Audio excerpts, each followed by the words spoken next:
तो दोस्तों, एक और नया दिन और मैं बलजीत परमार हाजिर हूँ एक नई कहानी, एक नया किस्सा लेकर। आज हम बात करेंगे मुंबई से आ रही बड़ी खबर की कि अरुण गवली, अंडरवर्ल्ड डॉन, दगड़ी चाल का रहने वाला, जिसको रेसिडेंट डॉन भी कहते हैं क्योंकि वो आज तक कभी देश छोड़ के कहीं गया ही नहीं। या घर में रहा या जेल में, और कहीं रहा नहीं आज तक। उसने अपने बेटे की शादी के लिए पैरोल मांगी थी। 17 तारीख को उसके बेटे की शादी है, 16 तारीख को मेहंदी की रस्म है। उसके लिए 15 तारीख से लेके उसने 10 दिन की पैरोल 25 तारीख तक मांगी थी जेल अथॉरिटी से, लेकिन जेल ने अथॉरिटी के डीआईजी ने उसे सिर्फ 4 दिन का पैरोल दिया और साथ में शर्तें लगाई कि उसको 5 लाख रुपया जमा करवाना पड़ेगा और 5 लाख की एक श्योरिटी और देनी पड़ेगी। और इसके अलावा उसको पैरोल के दौरान पुलिस की एक जो पेट्रोल पार्टी होती है, पुलिस प्रोटेक्शन में रहना पड़ेगा। तो अरुण गवली के लिए बहुत तकलीफ की बात होगी और उसको पैरोल दी गई सिर्फ 4 दिन के लिए। 15, 16, 17, 18, 19 तारीख को उसको वापस जेल में हाजिर होने का हुक्म जो था वो डीआईजी प्रिजन महाराष्ट्र ने दिया। नागपुर जेल में अरुण गवली बंद है। शिवसेना कारपोरेटर जमसंदे करके मर्डर केस में पूरी उम्र की सज़ा भुगत रहा है। अब देखिए, पैरोल को लेके बहुत बड़ी बड़ी बातें हिंदुस्तान के अलग-अलग सूबों में, शहरों में होती रही। अभी सबसे बड़ी खबर पैरोल को लेके चर्चा में थी पिछले दिनों में, वो थी संत राम रहीम डेरा सच्चा सौदा के मुखी की, जिसको हरियाणा सरकार ने एक बार फिर 15 दिन की पैरोल पे छोड़ दिया। साथ में कोई शर्त नहीं है, कोई उसको पुलिस एस्कॉर्ट के साथ रहने की शर्त नहीं, वो कोई भाषणबाजी नहीं करेगा, पब्लिक फंक्शन अटेंड नहीं करेगा, लेकिन पैरोल दे दी क्योंकि एक इलेक्शन थी हरियाणा में जिसके लिए शायद उसकी मदद की ज़रूरत थी। अब इलेक्शन हो गई, जिस पार्टी को जिताने की उससे आशा रखी जा रही थी वो भी पूरी हो गई।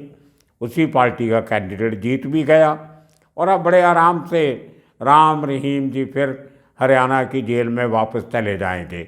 जो काम करने बाहर आए थे वो काम भी हो गया और भी बहुत सारे काम हो गए जो वो करने चाहते थे। लेकिन महाराष्ट्र में जेल का प्रशासन और कोर्ट काफ़ी सख्त हैं। ऐसे मामलों में पैरोल हार्डन क्रिमिनल्स को जल्दी नहीं देते हैं।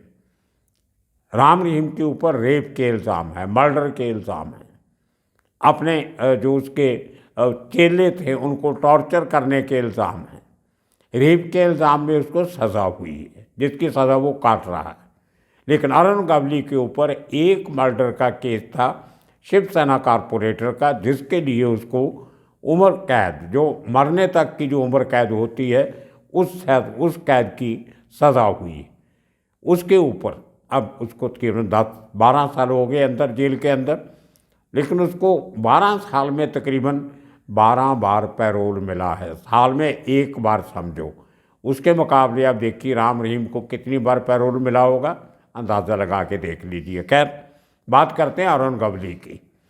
अरुण गवली अभी 2-2.5 महीने पहले, जब बहुत ही एक पवित्र त्यौहार होता है महाराष्ट्र का, गणपति जो हमारे गणेश फेस्टिवल जो होता है, उसके लिए उसने कुछ पैरोल मांगी थी। साथ में कुछ मेडिकल टेस्ट करवाने थे जो उसने जसलोक हॉस्पिटल में करवाए। रिकॉर्ड उसका पैरोल का बहुत अच्छा है। अब जब 4 दिन की उसको पैरोल मिली और जेल अथॉरिटीज़ ने शर्तें साथ में लगाई, तो अरुण गवली ने हाई कोर्ट का रुख किया और हाई कोर्ट में एक पेटिशन डाली जो हाई कोर्ट के जजेस के नाम मेरे पास हैं, जस्टिस विनय जोशी और वरुशिला जोशी। ये double bench Mumbai high court का, बॉम्बे हाई कोर्ट कहते हैं उसको, उसके डबल बेंच के सामने एक इमरजेंसी रेट लगाई जाती है, जिसमें ये कहा जाता है कि अरुण गवली की जो 4 दिन की जो पैरोल मिली है वो बढ़ानी चाहिए, क्योंकि उसके छोटे बेटे की शादी है, योगेश गवली की। अब देखिए, उसके जो वकील हैं, 2 बड़े वकील हैं बॉम्बे हाई कोर्ट के, एक है मिस्टर मीर नागमन अली और दूसरे हैं मिस्टर शाहरुख खान।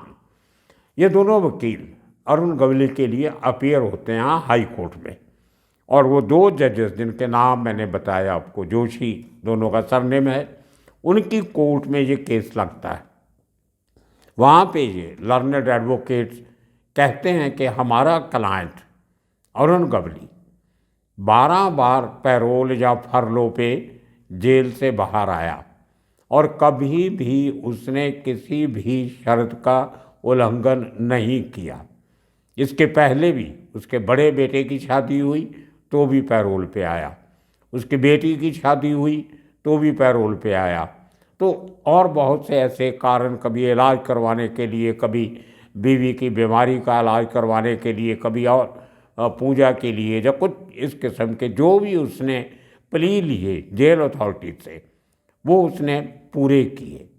कभी एक दिन भी पैरोल जंप नहीं किया, कभी पैरोल को एक्सटेंशन नहीं मांगा, और कभी कोई ऐसी हरकत नहीं की जिसकी वजह से उसके खिलाफ कोई कार्रवाई की जा सकती। ये बातें सब मिस्टर अली और मिस्टर शाहरुख खान जो उसके वकील हैं, उन्होंने बॉम्बे हाई कोर्ट के डबल बेंच के खंडपीठ को बताए, और उन्होंने ये आग्रह किया कि अरुण गवली के छोटे बेटे की शादी है, अब शादी के लिए तैयारियां भी करनी पड़ती हैं, उसके बाद और कई रस्में रीत रिवाज करने पड़ते हैं, तो ये पैरोल बढ़ाकर कम से कम 1 हफ्ता करनी चाहिए। अब देखिए, हाई कोर्ट की बड़ी इंटरेस्टिंग जजमेंट आई। उन्होंने साथ में ये भी कहा कि जो जेल अथॉरिटीज़ ने, DIG प्रिजन्स ने जो शर्तें लगाई हैं वो काफ़ी सख्त हैं। 1 लाख रुपए का गारंटी होनी चाहिए, श्योरिटी होनी चाहिए, जो DIG प्रिजन ने 5 लाख रखी हुई, और उसने 4 दिन की पैरोल दी और बढ़ा के 7 दिन करनी चाहिए। और क्योंकि ये एक शादी का फंक्शन है, अरुण गवली अपने बेटे की शादी में आ रहा है, तो उसके साथ पुलिस एस्कॉर्ट नहीं होना चाहिए। अच्छा नहीं लगेगा एक अच्छे माहौल में पुलिस वाले 24 घंटे उसके इर्द गिर्द घूमते रहे। तो देखिए, बड़ी अजीब सी ऑर्डर आया हाई कोर्ट का। उन्होंने 2 शर्तें मान ली अरुण गवली की। पहली शर्त तो ये मान ली कि उसकी जो श्योरिटी अमाउंट है वो 5 लाख से कम करके 1 लाख कर दिया। अब देने के लिए अरुण गवली के लिए 5 लाख कोई बड़ी बात नहीं, हज़ारों करोड़ों लोगों रुपये का मालिक है वो, बहुत पैसा कमा के रखा है, बहुत सारे धंधे पहले भी चलते रहे, आज भी चल रहे हैं। 25-30 साल से वो आदमी मुंबई के अंडरवर्ल्ड में सरगर्म रहा, एक समय पे सबसे बड़ा अंडरवर्ल्ड का सरगना भी माना जाता रहा है, और कभी वो उसके ऊपर कोई इस किस्म का जानलेवा हमला आज तक नहीं हुआ जैसा बाकी और कई गैंगस्टर्स पे होता रहा है। और जैसे कि मैंने पहले कहा, ये पहला रेसिडेंट डॉन जो जिस घर से इसने अपना अंडरवर्ल्ड का धंधा शुरू किया था, जिस जगह से, जिस चौल से, जिसका नाम दगड़ी चौल है, और ये मुंबई के बहुत भीड़ भड़के वाले इलाके में है। जैकब सर्कल का एक एरिया है, उसको 7 रास्ता भी कहते हैं। उस सर्कल से 7 सड़कें जाती हैं अलग-अलग एरियाज़ में। एक रेस कोर्स को जाती है, एक जो अर्थ रोड जेल है उसको जाती है, एक कोई पाईजूनी की तरफ निकल जाती है, एक बॉम्बे सेंट्रल की तरफ जाती है। तो इस तरीके से एक धोबी घाट को जाती है नीचे रोड, एक और एक बस्ती है श्रृंगार थिएटर, उधर चली जाती है। तो इस तरीके से एक बाईखला को जाती है। तो ये 7 सड़कों का जो मेल है उसको 7 रास्ता कहते हैं। उसमें से एक रोड जो बाईखला जो नॉर्थ साउथ बॉम्बे की तरफ जाती है, उस रोड के ऊपर दगड़ी चाल एरिया है जहाँ एक चौल है, एक मिल का कंपाउंड है जहाँ पे मिल में काम करने वाले वर्कर रहते हैं। उनमें से एक छोटे से घर में अरुण गवली जो है अपने परिवार के साथ रहता था और आज तक वहीं रहता है। भले घर बहुत बड़ा हो गया, उसमें लिफ्ट भी लग गई, उसमें सिक्योरिटी के इंतज़ाम भी लग गए और अभी पूरे के पूरे चाल के मेंबर मिलके वहाँ पे 2 बड़े टावर बना रहे हैं, 40-40, 45-45 फ्लोर के। तो नक्शा बदल जाएगा आने वाले दिनों में। लेकिन अरुण गवली कभी देश छोड़ के बाहर नहीं गया, कभी मुंबई छोड़ के बाहर नहीं गया। जो भी भुगता उसने उसी चाल में भुगता है, इसलिए उसको एक तरीके से अंडरवर्ल्ड के भाषा में रेसिडेंट डॉन कहा जाता है। जैसे करीम लाला को जेंटल डॉन, दाऊद इब्राहिम को NRI डॉन और छोटा राजन को नेशनलिस्ट डॉन बन गया अभी वो। अमर नायक भी आधी ज़िंदगी बाहर रहा। तो इस तरीके से जो एक उसने इमेज बना के रखा था, वही उसकी टिपिकल महाराष्ट्रियन टोपी, वही कुर्ता पैजामा। और लेकिन प्राइवेट मूवमेंट्स में घर के अंदर अरुण गवली आपको बिलियर्ड्स टेबल पे बिलियर्ड्स खेलता भी मिलेगा, पूल टेबल भी घर में रखा हुआ है और कोट पैंट भी पहन लेता है कई बार, और बड़ी डिज़ाइनर टोपियाँ भी पहनता है, कैरम बोर्ड भी खेलता है। तो ये सब, और अपने घर के अंदर एक बार उसने बहुत बड़ी फायरिंग रेंज बना के रखी थी जहाँ पे अपने लोगों को फायरिंग की ट्रेनिंग देता था।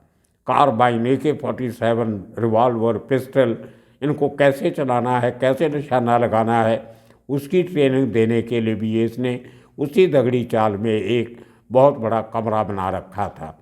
वो बहुत बड़ी रेड उसके पास एक बार हुई थी मुंबई के SOS squad, special operation squad, जब Arvind Inamdar joint CP crime हुआ करते थे और उनके साथ वाली शेट्टी साहब जो तभी सीनियर इंस्पेक्टर थे, बाद में ACP रिटायर हुए, जो 93 का बॉम्ब ब्लास्ट केस था उसके इंक्वायरी ऑफिसर भी थे शुरुआती दिनों में, सुरेश वाली शेट्टी।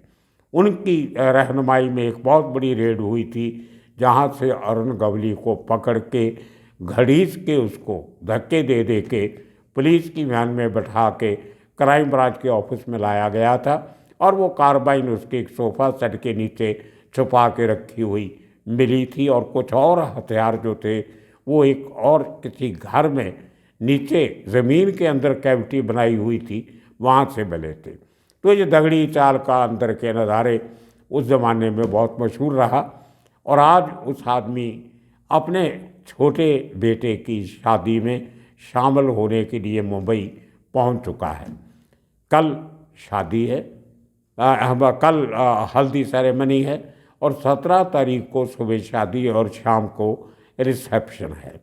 और मैंने कोशिश की थी ये जानने की कि रिसेप्शन कहाँ पे है, तो लोगों का कहना था कि रेस कोर्स में है, लेकिन उसकी पुष्टि नहीं हो सकी अभी तक। कोई कल परसों 2 दिन में आपके साथ शेयर करेंगे। मेरे पास वो शादी की रिसेप्शन की तस्वीरें भी आ जाएंगी, कौन लोग वहाँ पे शामिल होते हैं, कितने लोग आते हैं, किस किस्म की गैदरिंग होती है, कैसा पहरावा होता है, तो वो आपको दिखाने की कोशिश करेंगे। और इसके साथ साथ जो हमने कंपैरिजन किया था राम रहीम और अरुण गवली का, दोनों सज़ा याफ्ता मुजरम हैं। एक को सरकार फैसिलिटीज़ देती है और दूसरे को सरकार फैसिलिटीज़ रोकती है। कोर्ट ने कुछ रियायत दी है, लेकिन सबसे बड़ा फैसला जो 4 दिन की म्याद बढ़ा के 1 हफ्ता 10 दिन करने का था, वो हाई कोर्ट ने उसमें दखल देने से मना कर दिया। हाई कोर्ट के दोनों जजेस ने कहा कि पैरोल कितने दिन की देनी है उसका फैसला जेल के अधिकारी ही करेंगे और अब DIG के ऊपर छोड़ दिया गया है कि वो इस पैरोल के दिनों को बढ़ाएंगे या 18 तारीख को वापस अरुण गवली को फिर नागपुर जेल में जाना पड़ेगा। तो ये कुछ बातें आपको मुंबई से आ रही थी। इसके साथ एक और कल बहुत बड़ी घटना मुंबई में हुई, जाते जाते उसका भी जिक्र कर दे। मुंबई के साथ सटा हुआ एक इलाका है अंबरनाथ, थाना अंबरनाथ। वहाँ पे एक बहुत बड़ा बैलगाड़ियों की रेस लगाने का एक बहुत बड़ा गैंग काम करता है। राहुल पाटिल उसको चलाते हैं। वो पूरे महाराष्ट्र की जो बैलगाड़ी रेस है उस जो उन्होंने एक संस्था बनाई हुई है उसके प्रधान हैं। और उनके इलाके में वहाँ अंबरनाथ में एक उनके और प्रतिद्वंदी हैं, फड़के उनका सरनेम है, सेठ फड़के। उन्होंने वहाँ पे अपने तरीके से एक और इस किस्म की रेस का आयोजन कर लिया। उसको लेके दो ग्रुप्स में बहुत तनातनी बढ़ी और कल अंबरनाथ की एक सड़क पे दोनों ग्रुप्स के बीच बहुत ज़बरदस्त फायरिंग हुई। कोई 80 के करीब गोलियां चली। कई लोगों ने हथियार लेके एक दूसरे के ऊपर गोलियां चलाई, लेकिन किसी के हताहत होने की खबर नहीं है, क्योंकि एक गैंग के लोग जो गाड़ियों में बैठे थे, बड़ी बड़ी गाड़ियाँ, फॉर्चूनर, ये वो बड़ी एसयू किस्म की गाड़ियाँ, वो हमारे पास वीडियो है कि आपको दिखाएंगे। वो फायरिंग का हम आपको नहीं दिखा सकते क्योंकि यूट्यूब की गाइडलाइंस हैं, आप हथियारों का इस्तेमाल यूट्यूब पे नहीं दिखा सकते। तो वो इतना पोर्शन हम वो कट करके बाकी जो एक्टिविटी दोनों ग्रुप्स की रोड पे हो रही है, कैसे लोग एक दूसरे के पीछे भाग रहे हैं, अपनी गाड़ियों तक पहुंच रहे हैं, वहाँ से मौके से निकलने की कोशिश करते हैं। और एक अनजान आदमी, एक फैमिली एक गाड़ी में, जिसको पता नहीं था यहाँ पे इतनी गोलियाँ चल रही हैं, वो कैसे अपनी एक काले रंग की गाड़ी वापस लेके भागते हैं, वो एक मंजर आपको दिखाएंगे ज़रूर, वो आप देखो।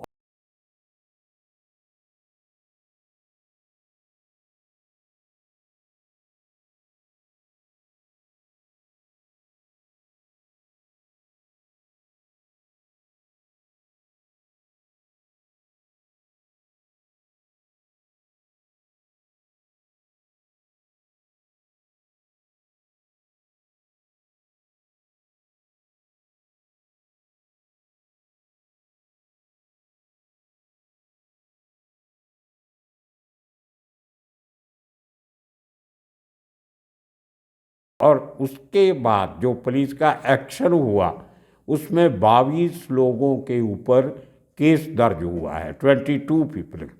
9 आदमी अभी शाम तक पकड़े जा चुके थे। और दोनों ग्रुप्स ने, दोनों बड़े जो बड़े असर सूख वाले लोग हैं, उन्होंने पूरे एरिया में, थाना डिस्ट्रिक्ट में और कल्याण डिस्ट्रिक्ट में बंद का ऐलान किया है 2 दिन का। एक ग्रुप ने 1 दिन का बंद कर दिया, दूसरे ग्रुप ने दूसरे दिन का बंद ऐलान कर दिया। अब ये बहुत टेंशन वहाँ पे फैली हुई है। इतनी गोलियाँ मुंबई की सड़कों पे, मुंबई के बाहर जो साथ में सटा हुआ इलाका है वहाँ शायद आज तक कभी नहीं चली। तो ये एक किस्म से बहुत दहला देने वाला मंजर था। मुंबई में इस किस्म के किस्से पिछले 10-12 साल से देखने को नहीं मिले थे, जब से अंडरवर्ल्ड के ऊपर अंकुश लगाया गया मुंबई पुलिस की तरफ से। खैर, देखते हैं आने वाले दिनों में कैसे कैसे और घटनाएं सामने आती हैं, और इसके साथ ही आने वाले दिनों में और किस्से कहानियाँ लेके फिर हाजिर होंगे। तब तक के लिए आप सबका शुक्रिया, धन्यवाद।